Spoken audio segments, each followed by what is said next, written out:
कहाँ पे शराब बंद है आप बताओ। 100 रुपए का शराब 300 रुपए का हो गया, ये तो मैं जानता हूँ। पहले तो दुकान जाके खरीदना पड़ता था, अब तो टेलीफोन कर तो घर ही आ जाता है। तेजस्वी यादव को तो कहना ही नहीं चाहिए, वो तो खुद उप मुख्यमंत्री रह चुके हैं। क्यों नहीं 400 रुपए की पेंशन को 1100 रुपए करवा दिया था। 10,000 रुपए दो, वोट लो, सत्ता में बैठो, बिहार लूटो। कौन सा रोजगार और कौन सी योजना? कोई बी टीम और सी टीम और ए टीम नजर आता है, वो रट्टा मार दिया है उन्होंने बी टीम का, तो वो बी टीम बोले जा। हमारे साथ जनसुराज के राष्ट्रीय अध्यक्ष और पूर्णिया के पूर्व सांसद उदयवीर सिंह जी हैं, जिनसे हम आज बिहार बदलाव यात्रा के बारे में, जनसुराज की प्लानिंग के बारे में, जनसुराज के सीट शेयरिंग के बारे में और जनसुराज जो मुहिम बिहार में आकर के बहुत कम समय में बहुत बड़ी बड़ी छिड़ी है, उन सभी मुद्दों पर बातचीत करेंगे। सर, सबसे पहले स्वागत है। धन्यवाद। आज बिहार बदलाव यात्रा का आखिरी दिन था। राहुल गांधी, तेजस्वी यादव पूरे बिहार घूम घूम के अपना आखिरी ताकत लगा दिए। जनसुराज इस यात्रा को कैसे देख रही है? वोटर बदलाव यात्रा, वोटर अधिकार यात्रा था या फिर चुनाव यात्रा था? जनसुराज इसको ऐसे देखती है कि एक कांग्रेस पार्टी की तरफ से एक प्रयास था कि वो बिहार में आकर आरजेडी को ये बतलाए कि कांग्रेस पार्टी भी एक ताकत है और कांग्रेस पार्टी को आरजेडी के लोग हल्के में न लिया करें। एक तरफ महागठबंधन का वोटर अधिकार यात्रा, दूसरी तरफ जनसुराज का बिहार बदलाव यात्रा। वोटर अधिकार यात्रा वाले कह रहे हैं कि आप लोग राहुल गांधी, लालू यादव को देकर के प्रत्याशी को वोट कीजिए। बिहार बदलाव की यात्रा में जनसुराज कह रही है कि आप अपने हिसाब से जो विकास करेगा प्रत्याशी उसको वोट करिए, ना कि जनसुराज को वोट करिए। नहीं, हम लोग तो ये भी नहीं कह रहे कि आप प्रत्याशी को देख के वोट कीजिए। हम तो इस बार ये कह रहे हैं कि आप अपने आप को और अपने बच्चों को देखकर वोट कीजिए। मोदी जी को देखकर वोट हो गया, तेजस्वी जी को देखकर वोट हो गया, कैंडिडेटों को देखकर वोट हो गया, जाति को देखकर वोट हो गया, पार्टी को देखकर वोट हो गया, लेकिन अपने बच्चों को देखकर वोट नहीं हुआ है। इसलिए जनसुराज तो शुरू दिन से ये कह रही है कि आप जगिए और अपने परिवार को, अपने आप को, अपने बच्चों को, उनकी समस्याओं को, अपनी समस्याओं को देखकर उसके लिए वोट कीजिए। जो इन समस्याओं की बात कर रहा है और इन समस्याओं से निकलने का निदान बतला रहा है, आप उसके लिए वोट कीजिए। एनडीए सौगात पे सौगात दिए जा रही है चुनाव के वक्त पे। महागठबंधन जो है जाति समीकरण साधने में लगा हुआ है और जनसुराज वहीं पर एक अलग खेमा जो है शिक्षा, पलायन, सड़क, स्वास्थ्य, इन तमाम चीज़ों पे बात करता है, जो बिहार में राजनीतिक मुद्दा रहा ही नहीं है। तो क्या लग रहा है उन सब मुद्दों पे भारी पड़ेगा विकास का मुद्दा? देखिए, एक नागरिक के रूप में बहुत खुशी है कि सौगात पे सौगात हम लोगों को मिल रहा है, लेकिन राजनीति में रहने के कारण और जिम्मेदार व्यक्ति होने के कारण दुख होता है कि इस खजाने को इस तरह से लुटा रहे हैं। अभी कुछ दिनों पहले, 3-4 दिन पहले, एक मुख्यमंत्री महिला रोजगार योजना आया। अब ज़रा उस योजना को ज़रा देखिए कि अभी हम 10,000 रुपये देते हैं और 6 महीने में अगर उस 10,000 रुपये से तुमने कुछ अच्छा रोज़गार किया तो हम तुमको 2 लाख रुपए देंगे। इस मूर्खतापूर्ण बात से मतलब मुझे तो समझ नहीं आ रहा कि एक भी क्या उसमें समझदार व्यक्ति नहीं है कैबिनेट में। आज की डेट में 10,000 रुपये में कौन सा बिजनेस होता है और बिना प्रशिक्षण के कौन सा बिजनेस होता है? तो जो हमारे यहाँ की महिलाएं हैं जिनको वो प्रशिक्षित अगर नहीं है किसी काम काज करने को, मैं ये नहीं कह रहा कि महिलाओं को बुद्धिमत्ता की कमी है, वो पुरुषों से कहीं आगे हैं, लेकिन चलते फिरते किसी को, मेरे को ही आके कोई दे दे कि आज तक आपने कुछ नहीं किया ना, कोई बात नहीं, आप लीजिए ये 10,000 रुपया और कुछ बिजनेस कर लीजिए। कौन सी बिजनेस कर लूँगा मैं? इसका मतलब आप जानते हैं कि अधिकांश लोग उस 10,000 रुपये को अपने घरेलू खर्च में, क्योंकि सबको आवश्यकता है, गरीबी इतनी बढ़ी हुई है जिसका कोई आलम नहीं, तो आप उस 10,000 रुपये को एक वोट पाने के लिए एक तरह से आप रिश्वत दे रहे हैं, क्योंकि आपको मालूम है कि आप 2 लाख रुपये तो आपको देना ही नहीं होगा, क्योंकि किसी का ये बिज़नेस चलने वाला ही नहीं है। तो इसका फ़ायदा क्या है मेरे समझ में नहीं आ रहा। और आप सोच कर देखिए, आंकड़ा सुनेंगे तो हैरान हो जाएंगे कि बिहार में 1.5 करोड़ महिलाओं को ये इसका लाभ मिलना चाहिए। छोड़िए 1.5 करोड़ लोगों को, 50 लाख लोगों को ही दीजिएगा तो 35,000 करोड़ रुपए खर्च होंगे।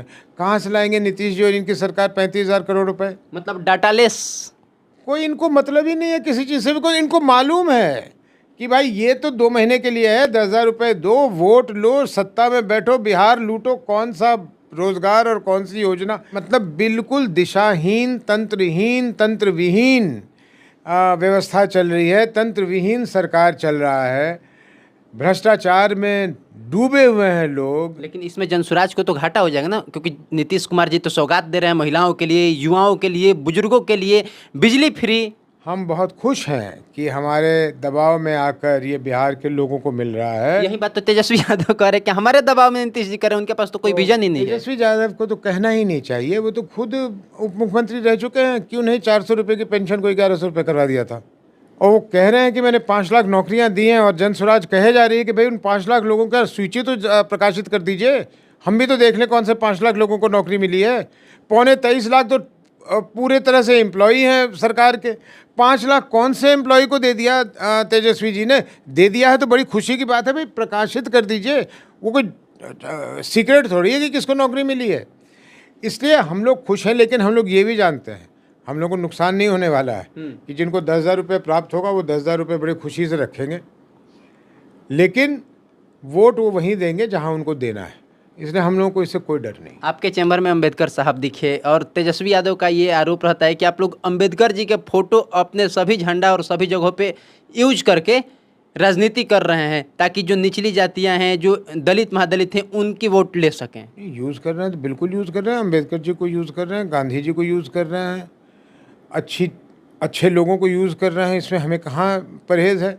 हम तो बिल्कुल यूज़ कर रहे हैं। तो गांधी जी पे भी तेजस्वी यादव जी बोल रहे हैं कि एक तरफ गांधी जी, दूसरी तरफ कह रहे हैं शराब चालू कर देंगे। बिल्कुल शराब चालू कर देंगे, क्योंकि गांधी जी ने कभी कहा ही नहीं कि शराब बंद कर दो। गांधी जी ने कहा कि सामाजिक चेतना जगाओ ताकि लोग शराब से परहेज़ करें।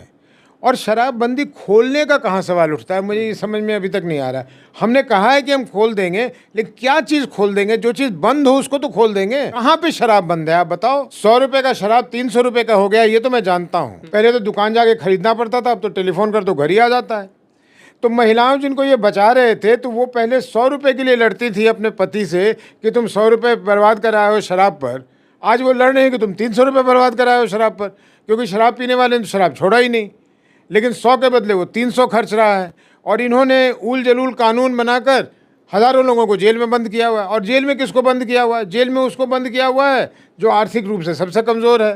तो उसके घर वाले वैसे ही परेशान हैं, अपने घर को गिरवी रख कर इसकी बेल कराने के चक्कर में लगे हुए हैं। तो कौन सी चीज़ को हम खोल देंगे? हम तो उस चीज़ को स्वीकार कर लेंगे कि भाई शराबबंदी नहीं थी, अब शराबबंदी खुल गई, और वो स्वीकार करने से क्या होगा? यूपी की आंकड़े को अगर माने तो अगर शराबबंदी को आज औपचारिक ढंग से खोल दिया जाए, हम इसको स्वीकार कर लें कि शराब यहाँ मिलती है और लोग शराब ग्रहण करते हैं, तो हमें 30,000 करोड़ रुपए साल में मिलेगा। उस 30,000 करोड़ से पता नहीं हम बिहार में क्या क्या करेंगे। तो ये गांधी जी और शराबबंदी, अब जो कम पढ़े लिखे लोग हैं वो बोलते हैं अब ठीक है। अच्छा, आप भी आ गए तेजस्वी यादव की डिग्री पे, आप भी आ गए। नहीं, मैं उसको डिग्री की बात नहीं कर रहा। कम पढ़े लिखे, कम पढ़े लिखे का मेरा अर्थ था कि कम जानकार लोगों का, जिसकी जानकारी पूरी हासिल कर ले। तो कम पढ़े लिखे से मेरा मतलब कोई 1 कक्षा पास है या 5 कक्षा पास है, उससे मुझे कोई मतलब नहीं। डंके की चोट पे कहते हैं कि हम प्रशांत किशोर को ट्यूशन पढ़ा देंगे, तो पढ़ा दें। किसने मना किया है? वो ज़रूर पढ़ाएं, उसमें कहीं से मना तो है नहीं। बहुत कम जो औपचारिक रूप से बहुत कम पढ़े लिखे भी हैं, बहुत विद्वान हैं उसमें। और जो बहुत पढ़े लिखे हैं, जो उन्होंने डिग्री हासिल की हुई है, उनको कुछ नहीं आता, क ख ग नहीं आता। बिहार में जो शिक्षा व्यवस्था है उसमें तो आप जानते हैं कि जो बीए और एमए का डिग्री लेके घूम रहा है, उसको बाहर जाने से 10,000 रुपये महीने की नौकरी नहीं मिल रही है। तो वो अलग बात है, लेकिन इस तरह के बयान या इस तरह के जो सरकार निर्णय ले रही है, इससे इन लोगों को बचना चाहिए। सत्ता पक्ष को भी विपक्ष को भी एक बड़ा पीड़ा है। सत्ता पक्ष को तो पीड़ा इस बात का है कि ये जनसुराज कहाँ से पैसा ला रही है कि गाड़ियों को रंगवा दी है और इतना शोर शराबा। तेजस्वी यादव को पीड़ा ये है कि हमारे पास इतने विधायक हैं, हम बड़ी पार्टी हैं, बिहार के सबसे बड़ी पार्टी हैं, फिर भी टीआरपी और मीडिया जो है प्रशांत किशोर और जनसुराज के क्यों दिखा रही है इतना। पहले को जो पीड़ा है कि हमारे पास पैसे कहाँ से आते हैं, वो अपने गिरेबान में झांक ले भाई कि तुम्हारे पास पैसे कहाँ से आते हैं। तुम्हारे पास तो कोई टकसाल है नहीं, तुम भी वहीं से पैसे लाते होगे जहाँ से जनसुराज ला रही है। और जहाँ तक रहेगी तेजस्वी जी की बात, तो तेजस्वी जी की बात में ये है कि अगर उनके विधायकों ने उस तरह से अपनी भूमिका निभाई होती तो आज उनको ये दिन नहीं देखना पड़ता। क्या पता बहुत पहले ही वो जिसके लिए वो बहुत आतुर हैं कि हम सरकार बना लें और मुख्यमंत्री बन जाएं, क्या पता बहुत पहले बन गए होते। तो पीड़ा होने की आवश्यकता नहीं है, मेहनत करने की आवश्यकता है और बिहार के मुद्दों से जूझने की आवश्यकता है। बिहार के मुद्दों को उठाइए, बिहार के मुद्दों के निदान के लिए रास्ता बतलाइए जो जनसुराज बतला रही है, और ये ऐसा आप करेंगे तो आपको पीड़ा होने की आवश्यकता नहीं है। एक तरफ आप लोग बीजेपी की पूरा पोल पट्टी खोले पे लगे हुए हैं, तमाम नेता को धराशायी किए हुए हैं, और जो विपक्ष के लोग हैं कह रहे हैं ये तो उन्हीं का बी टीम है, उन्हीं का बी टीम है, वहीं से लोग निकल के आए हैं। इसलिए मैंने कहा ना कि कम जानकार लोग ऐसी बात करेंगे। अब उनको कहाँ से कोई बी टीम और सी टीम और ए टीम नज़र आता है?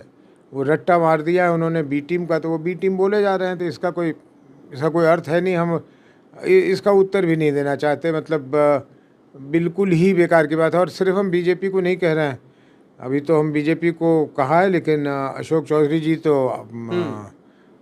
जेडीयू के हैं, उनको भी कह रहे हैं, और अगर ज़्यादा करेंगे तो आरजेडी के बारे में बोलने लगेंगे। देखा जाए तो पहले हमेशा तय था पिछले 20 सालों से लगभग मुख्यमंत्री जी एक ही रहेंगे, चाहे इधर के रहें चाहे इधर के रहें। इस बार तीसरी एक पार्टी निकल के आ गई जनसुराज। क्या लग रहा है, मुख्यमंत्री जी को भी टेंशन में आप लोग डाले हुए हैं? मुख्यमंत्री जी में इतनी चेतना बची हुई है कि वो टेंशन ले रहे हैं इस बात का, तो बहुत खुशी की बात है। मुझे नहीं लगता कि उनको अभी तक उनके संज्ञान में यह बात पूरी तरह आई है कि वो जनसुराज चुनाव के बाद कितने सीटें लाती है वो अलग बात है, लेकिन अगर एनडीए भी सरकार में आ जाती है तो एक बात तो निश्चित है कि नीतीश जी तो मुख्यमंत्री नहीं बनेंगे, क्योंकि बार बार जेडीयू के गुहार लगाने के बाद भी बीजेपी के किसी केंद्रीय नेता ने अभी तक स्पष्ट रूप से ये नहीं कहा है कि चुनाव के बाद भी नीतीश जी उनके मुख्यमंत्री बने रहेंगे। तो इससे साफ जाहिर होता है कि उनके मन में कुछ और बात है, और बीजेपी तो इसके लिए जानी जाती है। जनता का कुछ सवाल है जो जनसुराज को लेकर के, सर एक दो सवाल हम वहाँ से लेंगे। जनता ये सोच रही है कि शिक्षा और स्वास्थ्य जैसे बुनियादी मुद्दों पर आपकी पार्टी की प्राथमिकता कैसे तय करेगी? कि शिक्षा पहले करें या स्वास्थ्य पहले करें? नहीं, दोनों करेंगे, लेकिन जो परिणाम इसका दिखेगा, स्वास्थ्य में सुधार का परिणाम करीब करीब तुरंत दिखने लगेगा। क्योंकि आज मैं बीमार हूँ और एक अच्छे व्यवस्था में चला जाऊँ, वहाँ मेरी चिकित्सा अच्छी हो जाए, तो आप और मेरे घर वाले तुरंत देखेंगे कि भाई यह अस्वस्थ गया था, स्वस्थ होकर निकल आया। लेकिन शिक्षा के सुधार में ये नहीं दिखेगा। शिक्षा तो एक बचपन से शुरू होगा, तो जब तक छात्र 10वीं करके नहीं निकलेगा या 12वीं करके नहीं निकलेगा, तब तक तो उसकी गुणवत्ता आपको नज़र ही नहीं आएगी। इसलिए करेंगे हम दोनों पे काम, लेकिन एक का परिणाम जल्दी दिखेगा, दूसरे का परिणाम में समय लगेगा। ठीक है, सेम ऐसे ही सवाल है कि आप लोग पूरे बिहार में घूम घूम के बता रहे कि बस व्यवस्था बदली तो भ्रष्टाचार और अपराध दोनों पे हम लोग तुरंत काबू पा लेंगे। बिल्कुल। ऐसा क्या विशेष योजना है जो सरकार पिछले कई वर्षों से नहीं कर पा रही और आप लोग का व्यवस्था बदलते दोनों पे काबू पा लेंगे? नियत का सवाल है। इसी नीतीश जी के समय में और इसी पुलिस व्यवस्था के साथ 2004 से 2008-9 तक यहाँ कानून व्यवस्था क्यों सुधर गई थी? कोई इंग्लैंड से पुलिस तो आई नहीं थी, पुलिस तो यही थी। तो फिर कैसे हो गया? क्योंकि नियत था कि हम बिहार के कानून व्यवस्था को सुधार दें। तो जो नियत के साथ आएगा कानून व्यवस्था सुधार देगा। रह गई भ्रष्टाचार की बात, तो बेशर्मी की आप देखिए हद, कि आज भी जेडीयू के प्रवक्ता ये कहते रहते हैं कि नीतीश जी की करप्शन के प्रति ज़ीरो टॉलरेंस है, और बिहार के लोग ये देख रहे हैं कि यहाँ एक गिलास पानी अगर पीना होता है तो उसमें भी घूस देना पड़ता है। ये हालत है घूस की। तो मेरा मानना है कि गंगा के स्रोत को अगर रोक दिया जाए तो गंगा बहना बंद हो जाएगा, गंगा में पानी आना बंद हो जाएगा। एक नंबर अन्य मार्ग जहाँ राज्य के मुखिया रहते हैं, वहाँ से अगर इशारा हो जाए कि भ्रष्टाचार नहीं होना चाहिए, तो भ्रष्टाचार अपने आप सूख जाएगा 24 घंटे के अंदर। बस भ्रष्टाचार होने का कोई प्रश्न ही नहीं है। बस एक आखिरी सवाल, जनसुराज के मतलब प्रशांत किशोर या फिर जनसुराज पार्टी है? लोग इस पे सवाल उठा रहे कि वन मैन आर्मी है, वन मैन आर्मी की पार्टी है, जो वो कहेंगे जैसा वो कहेंगे वैसा वो होगा। किसी भी व्यवस्था के लिए, किसी भी पार्टी दल के लिए, किसी भी बिजनेस के लिए आइडिया ज़्यादातर एक ही व्यक्ति का होता है। कभी आपने सुना है कि एक बहुत सक्सेसफुल कंपनी बनी है लेकिन उसके पीछे को सोचने वाले 20 लोग थे? ऐसा नहीं होता है। सही बात है। अगर 5 आदमी ने मिल के सोचा भी तो उसका लुक्का लेके दौड़ना जिसको कहते हैं, उसका लुक्का लेके एक ही व्यक्ति दौड़ता है, और जनसुराज में उस लुक्का को लेकर प्रशांत किशोर जी ही दौड़ने वाले हैं। इसलिए लोग के मन में ये ख्याल होना कि वन मैन पार्टी है। ये वन मैन पार्टी नहीं, अगर वन मैन पार्टी होती दूसरे आदमी साहब बात कर रहे हैं और हमारे जैसे हज़ारों लोग हैं इस पार्टी में। बल्कि जिस तरह से जनसुराज पार्टी की बढ़ोतरी हुई है, हम तो खुद आश्चर्यचकित रह जाते हैं कभी कभी कि एक वर्ष के अंदर, अभी हमारी पार्टी को एक वर्ष नहीं हुआ है, अक्टूबर में होगा, तो हमारी पार्टी में इस तरह से बढ़ोतरी हुई है एक वर्ष से कम में, ये अपने आप में असाधारण है, ये कोई साधारण बात नहीं है। और इसका कारण यही है कि लोगों में ये विश्वास एकाएक जग गया कि अरे विकल्प तो है। तो वो विकल्प तो है क्योंकि वो परेशान बैठे थे कि वो एक चक्रव्यूह में अपने आप को बंद पा रहे थे कि हमारे पास तो विकल्प ही नहीं है, या तो बाएं जाएंगे या दाएं जाएंगे, कोई और तो रास्ता है नहीं। लेकिन उनको एक तीसरा रास्ता मिल गया और इसीलिए जनसुराज की इतनी जल्दी स्वीकार्यता, लोकप्रियता बढ़ी है। बस हम चलते चलते जाना चाहेंगे, बिहार की तो बात हुआ ही, बिहार के मजदूरों की बात, लेकिन हम पिछले 2 दिन पहले दिल्ली में थे। वहाँ पे दिल्ली के मजदूरों से हम बात किए जो बिहार से वहाँ पे गए हैं। सर, उनको बड़ा भरोसा है जनसुराज से, क्योंकि पहली ऐसी पार्टी है जो आकर के बोली हम पलायन रोकेंगे और जो बाहर काम करें उनको बिहार में काम देंगे। उस भरोसा पे सर जनसुराज और आप और प्रशांत जी और आपकी पूरी टीम कैसे खरा उतरेगी? क्योंकि दिल्ली बैठा, मुंबई बैठा, बेंगलोर बैठा बिहारी का बड़ा उम्मीद जग चुका है अब। देखिए, बिहार से कोई गया ही क्यों है? 2 कारण गए हैं। एक तो हम बहुत पढ़े लिखे हैं, एक तो मेरे लिए बिहार में अभी अवसर नहीं है, तो मैं चला गया इन्फोसिस में काम करने के लिए। उस पलायन को हम लोग वो पलायन नहीं मानते। एक पलायन है जो मजबूरी में पलायन हुआ है कि यहाँ मुझे 10,000 रुपये की, 15,000 रुपये की कोई रोज़गार नहीं है, तो मैं कहाँ जाऊँगा? तो मैं दिल्ली, पंजाब, राजस्थान, तमिलनाडु जहाँ होता है वहाँ जाता हूँ, और वहाँ जाकर बेइज्जत होकर भी काम करना पड़ता है क्योंकि घर में 2 पैसे भेजने होते हैं। हम लोगों ने कहा है कि वो हम 10, 12, 15,000 रुपये का इंतज़ाम बिहार में करेंगे, उद्योग लगा कर करेंगे, रोज़गार पैदा करके करेंगे। बिहार के लोग भी समझते हैं, जो बाहर गए हैं वो भी समझते हैं कि व्यवस्था बदलते ही करोड़ों लोगों के लिए ये व्यवस्था नहीं बन सकती है, लेकिन इस व्यवस्था की शुरुआत हम तुरंत कर देंगे। हज़ारों लोगों के से ही शुरू हो, लेकिन होते होते क्योंकि यहाँ व्यवस्था बदलने लगेगी, जब एक अच्छी चीज़ फैलने लगती है बड़ी तेज़ी से फैलती है। मोबाइल फ़ोन को ले लीजिए, कुछ ही वर्षों में हर व्यक्ति के हाथ में मोबाइल फ़ोन आ गया क्योंकि एक अच्छी चीज़, एक उपयोगी चीज़ थी। उसी तरह जब ये एक बारी शुरू हो जाएगा बिहार में ये ढर्रा कि हमें यहीं पे रोज़गार करना है, तो वो फिर उसका एक डोमिनो इफ़ेक्ट होगा और ये बहुत जल्द ये रुकेगा। चलिए, आपने सर समय दिया हम लोगों को, बहुत बहुत धन्यवाद।